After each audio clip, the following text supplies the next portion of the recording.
Hello mga friendship! Welcome back to my vlog!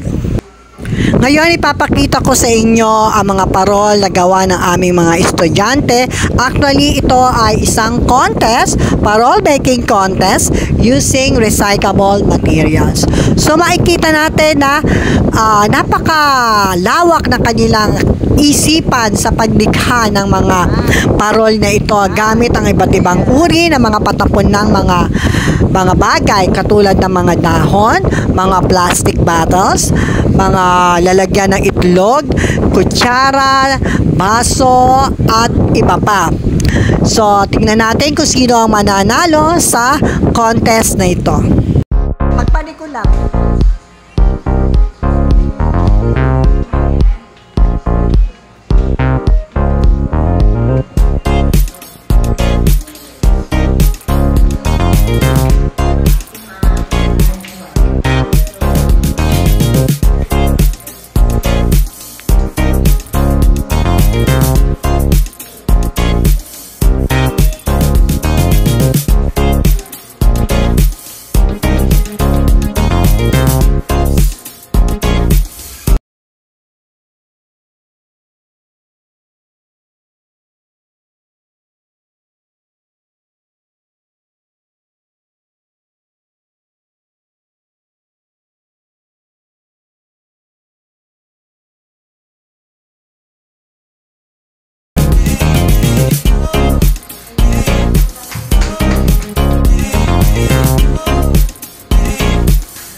So ito naman ang nanalo sa level 1. Congratulations. Napakaganda. Smile.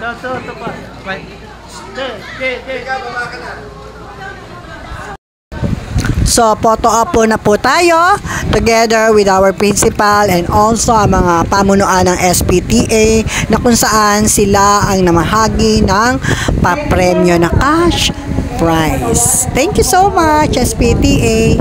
Thank you po. Okay, next, level 2. Ayun na, ma'am. Ito naman ang nagwagi sa level 2. Congratulations! That's all mga friendships. See you next vlog. Bye!